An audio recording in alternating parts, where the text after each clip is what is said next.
All right, guys, welcome back to the channel, and we are going to start off by jumping into these fuel injectors. I'm going to take these injectors off, have them sent out to be cleaned. The motor's got enough hours on it, and with the cool fuel module issue, again, I didn't see any paint delaminate, but just to be on the safe side, we're going to get those things cleaned, which is good too, because then they can flow test them and match them and make sure that there's not any that are kind of out of the range or not consistent with the others. And one bad fuel injector can torch a whole engine, so okay, let's get these injectors off.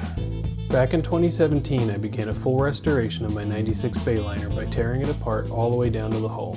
From there, I began the rebuilding process, which included learning to fiberglass, rebuilding an engine and outdrive, learning to fair and paint, and even upholstery. Now, I've bought a 28-foot cabin cruiser and I'm starting all over. Welcome, my name's Jared. Now get ready, because it's going to be a ship show. Okay, so I'm going to start. I'm not 100% sure what all needs to be removed here, but we already have the electrical harness off from other work we've done, so that's already out of the way, which does help make this job a lot easier. From what I can tell, standing here looking down, I'm going to at least have to remove the air hose for the idle air control valve, probably this coolant overflow hose, which if I can help it, I'm going to only take this end off and try and elevate it because I think the fluid level is above here. This bracket here is going to have to come off, which that's already loose from taking off the electrical harness. Obviously, I'm going to have to remove the fuel line. I can't tell yet if I'm going to have to take off the coolant overflow reservoir. That would kind of stink if I did. Maybe helpful to take this bracket off as well. It's not entirely in the way, but I'll probably remove that. And then the last and final thing I'm seeing here is probably this shift and throttle bracket. That's probably going to have to come off. So, all right, let's get into it.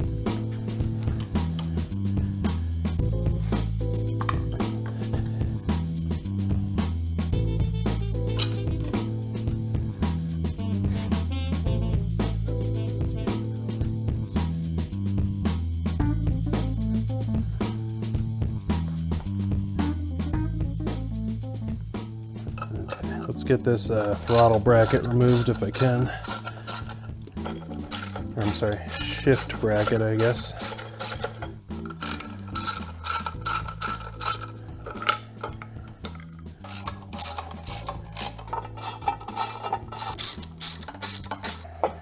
There's that bracket off. Using the 3/8 fuel line disconnect tool. All right, so let's get these 4 studs, well 3, already got the one out.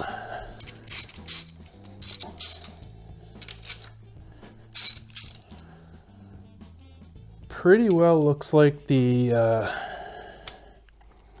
fuel line, or I'm sorry, the harness for the fuel injectors follows the rail.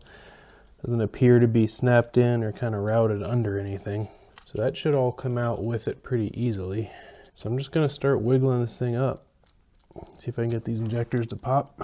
And then from there we'll figure out if this thing's not going to come up. That's pretty easy.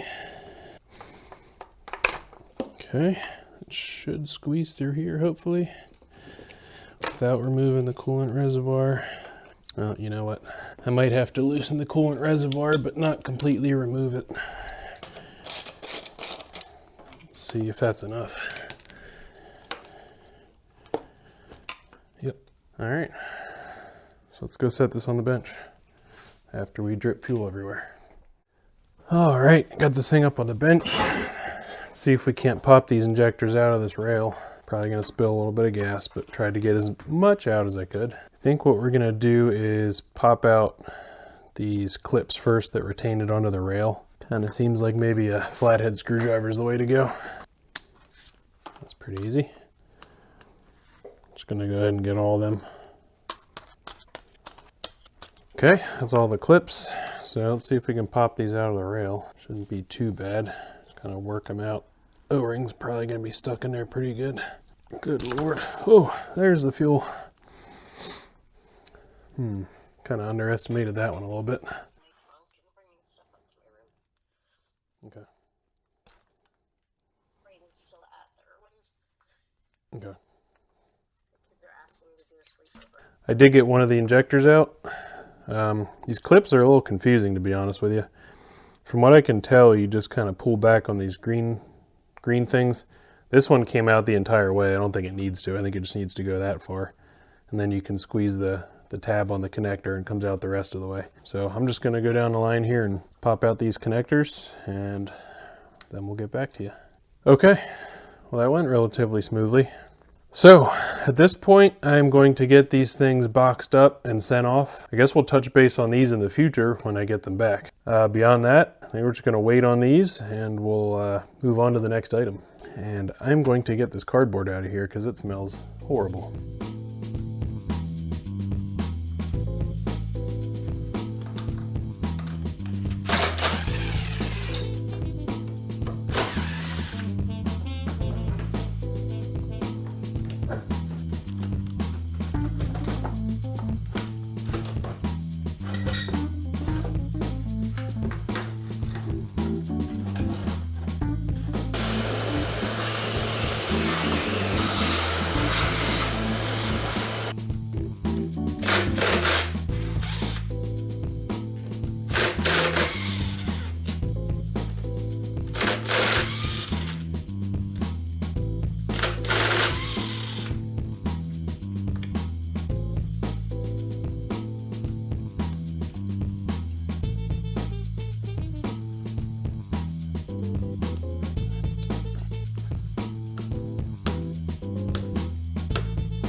All right, so I've started tearing into this Kohler generator and just kind of going through a couple of things here. I've started by removing the impeller. So the impeller lives right here. You just pop the 4 bolts off, remove the cover, take the impeller out. So I got that sitting on the bench over there. And I did get the hose removed from here that I had cut off. So this is pretty much good to go.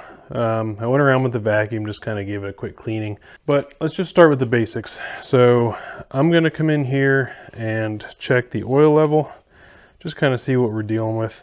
Also make sure there's no water in it. I mean, we're talking like real basics here. Honestly, it's like perfect. It's like right to the full line and looks super clean. Makes me think an oil change was done on this and it was never even run.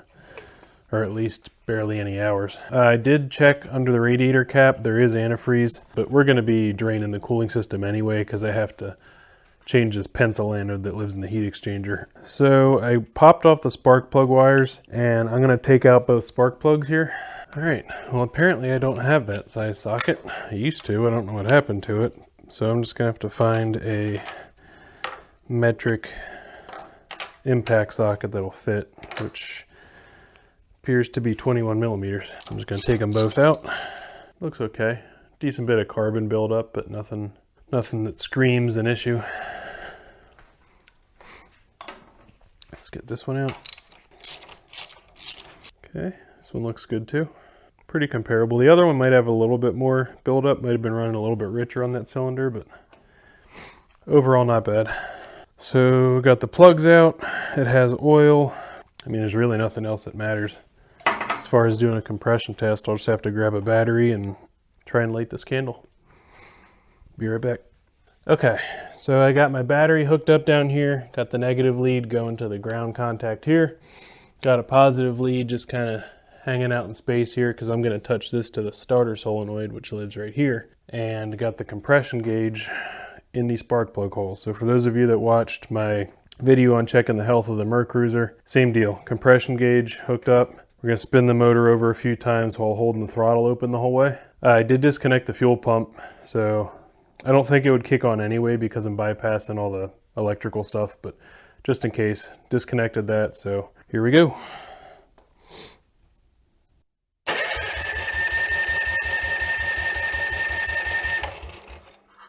Just under 150, I'd say about 145 PSI. Let's crank it a few more times, see if it goes over any further.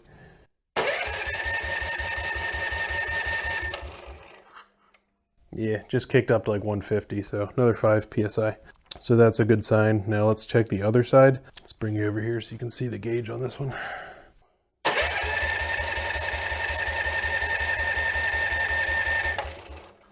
Appears to be about 165, so definitely higher.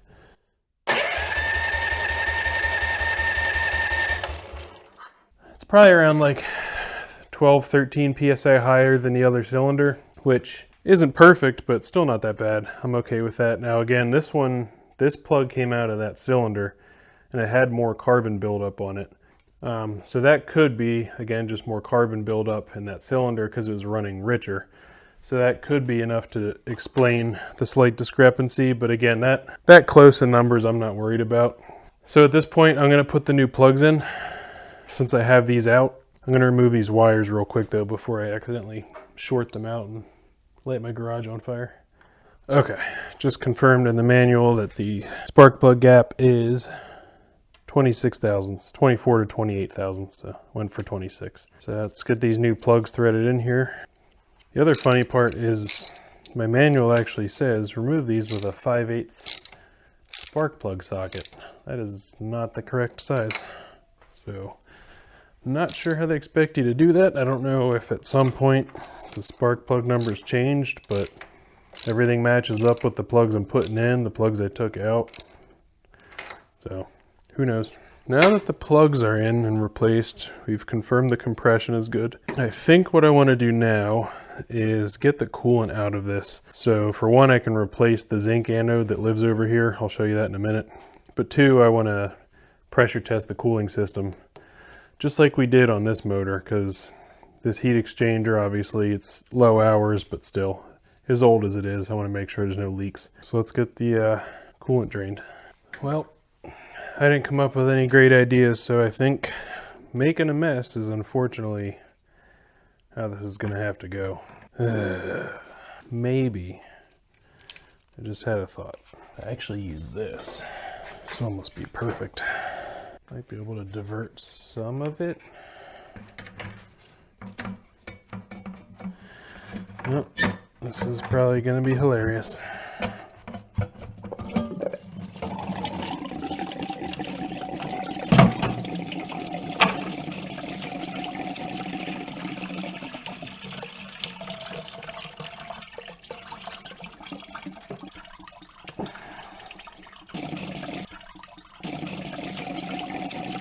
Evacuation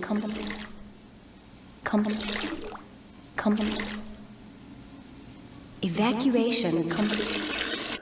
All right, so the coolant is drained, so in theory, we can remove this kind of end tank on the heat exchanger. You know, in all honesty, I guess I don't really have any reason to remove this. So let's just take the anode out, and depending on how the pressure test goes, that'll determine if I have to do that, but otherwise, I don't really see any reason why I would have to do that. All right, let's take out the anode. Dang, it's pretty much fully there. I don't think it's well, obviously it hasn't run a lot, but that's crazy. I mean, I have it, so I might as well replace it, but I was expecting there to be like nothing on there. Huh. Yeah, check this out. It's like almost exactly the same size as the replacement. That's crazy. Crazy in a good way, which is not normal lately. Anode check. Other than the oil and filter and impeller, it's really not that much left to do other than just kind of try it. I'm gonna put this hose clamp back on before I forget. I think at this point I may just kind of go around and give everything a good cleaning and then evaluate what I want to do with this pan. Really, I don't see any reason to replace this. It's kind of structurally okay. It's just a lot of flaking rust. Anyway, let me go around, clean this thing up, and we'll think about what we want to do there. I'll be back. All right, well, I'm back. Obviously a different day, much colder. So my OCD got the best of me again, and I've decided I'm going to replace this drip pan underneath. So I'm going to get this thing lifted up off of here, and we're going to remove the 4 isolation mounts from underneath and separate it from the pan so we can get the pan off of here and kind of make sure that the replacement is going to be correct so I can get some measurements.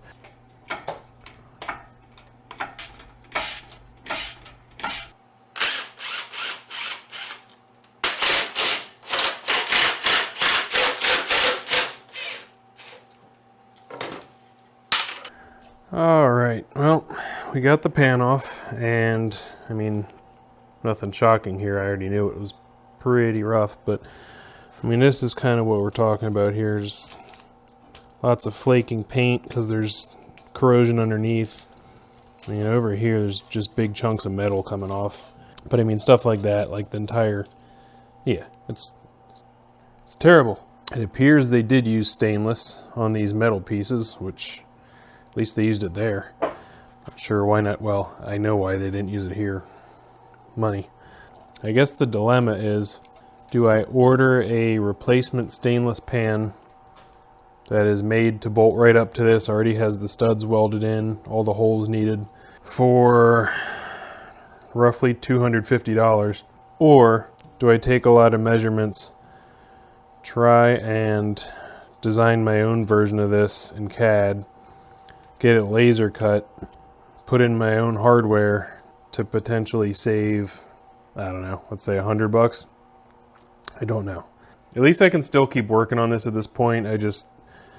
Now I got this off, I can get one on order, figure out what I'm going to do there, and at least get it cleaned up.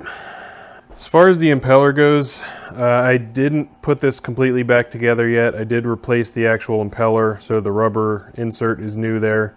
The new O-ring is on. I just haven't completely bolted it down yet because I was not loving the way that the cover plate looked. It had some scoring.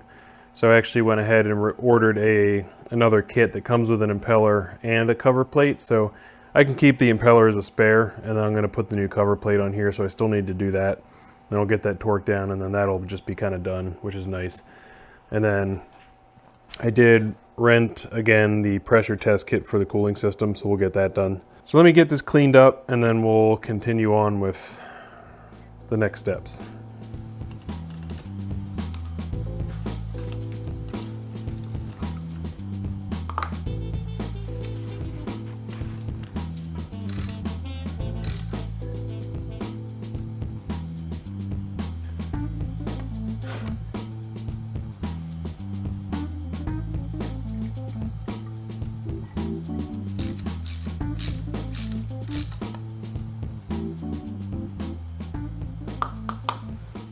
All right, well, this doesn't inspire a lot of confidence. This gauge is, all the pressure's out and it's stuck on 5, so I'm gonna say that that is the new 0. According to the cap, this is a 13-pound cap. So let's go to 15. I mean, in theory, that should be 10. There's 15 on the gauge.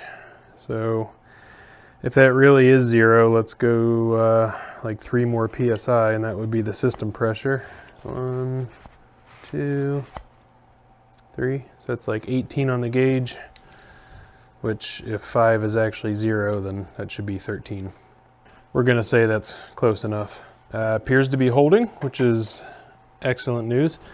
I'm going to let this sit for a few minutes, and we'll come back, check on it, see if it moved.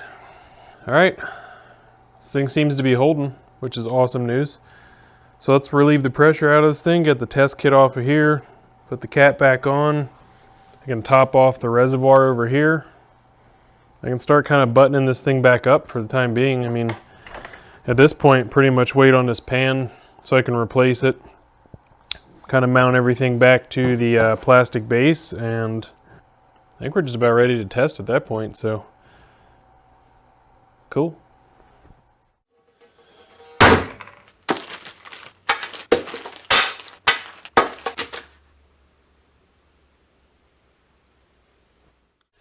Well, I am jumping all over the place in time here, but as you can see, that is because I ended up ordering the new base plate for the generator. This plate is what Kohler should have done from the factory. It's actually stainless, so we should never have that rust problem again. That being said, half my OCD and the other half just being a little extra cautious, I decided to paint this white so it matches the generator. And also, I don't know if it's like 301 stainless or if it's 316, so I'm not sure how corrosion resistant it is, so went ahead and painted it anyway. So it's been really cold out, so that was part of the reason this has been taking forever. trying to get this thing painted, and then I gotta, like, once it's cured enough, I've been taking it inside to cure so I don't smell the house out too bad. So it's been this whole thing, but now this thing is ready to go. It's been curing for probably like 5 days, so it should be reasonably scratch resistant. I'm still gonna try and be careful with it. So let's get this new base plate assembled, thrown back on the generator, and start reassembling.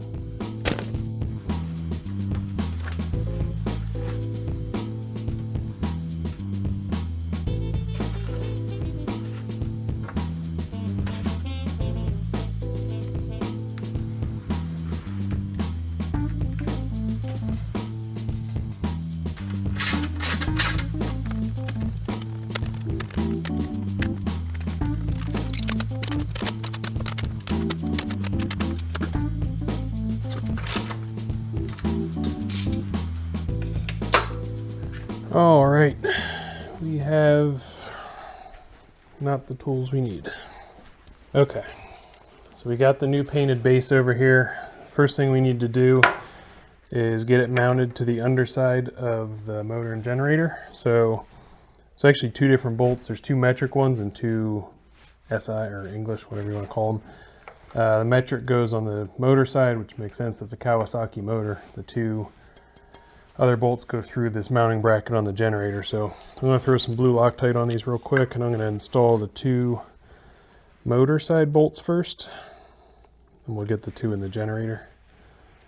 Just because these will thread into the base, the other 2 have to put a nut on, so I'm thinking this will be easier to do kind of with one hand.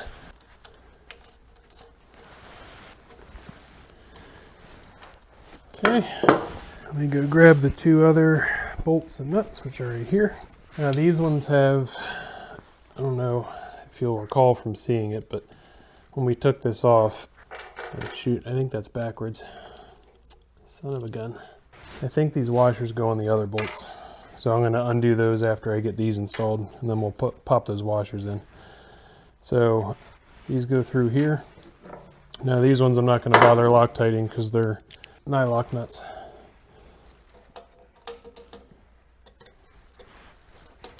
Okay, I'm back. I wanted to grab, I'm going to put a couple of stainless washers up here. They didn't come with them, but I don't want the nut to spin and then scrape up all the paint and cause additional rust up on top. So I apologize, I know you can't really see what's happening, but I'll show you afterwards. Let's pop this one back off so I can get that washer in there. I just need my 1/2-inch nut or wrench here to hold the top. I'm not going to fully tighten this because I want to make sure I can get that washer on the other side. So just taking this washer here, sliding it in between, and just for safety's sake, just throw a little bit more blue Loctite on there. Okay, same thing over here. Okay. Slide this washer in on the other one, hopefully.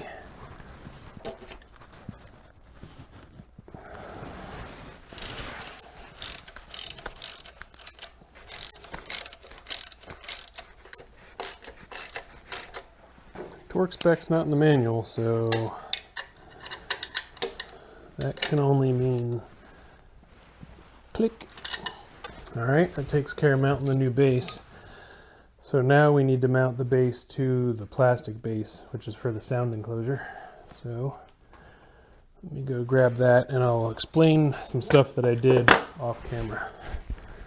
Okay, so hopefully you can see this. This is actually the underside of the plastic panel that this mounts to. And what Kohler did is they actually used, they call them like T-nuts. They usually see them in like wood and stuff, but they basically have little spikes that dig into the underside, and then when you bolt through from the top, that kind of draws those up and bites into the plastic. Now, these were all steel and were all completely rusted and falling apart, of course. So I ordered all replacement stainless T-nuts from McMaster Car, and they just came, so I popped them in. So now I got to remember which way this was, which I think this way.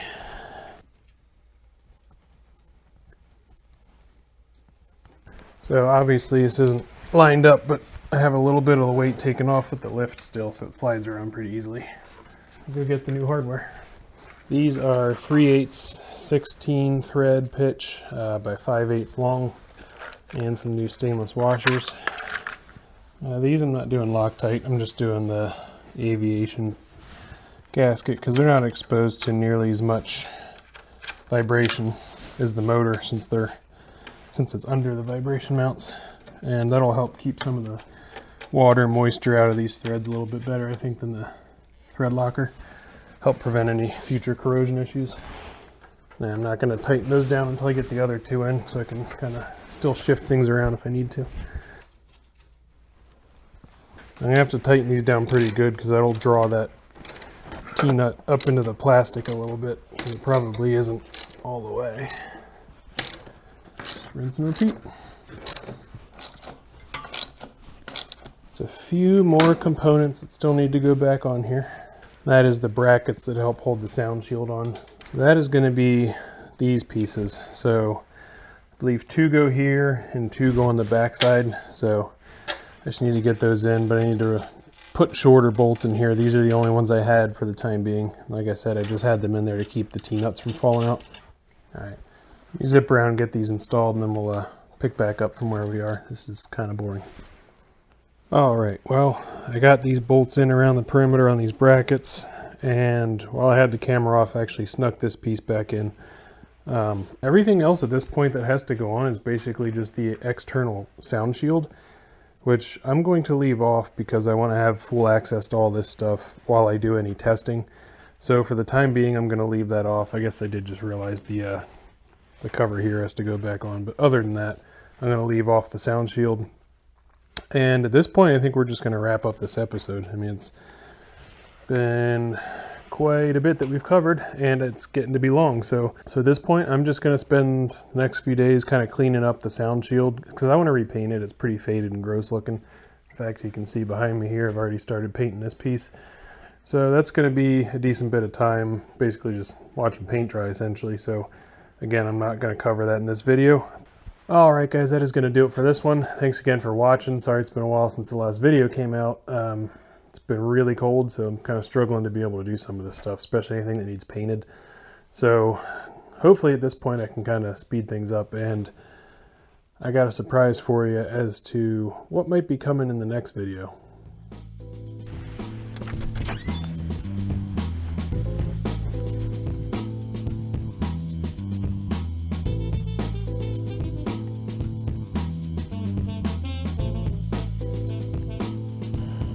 See you in the next one.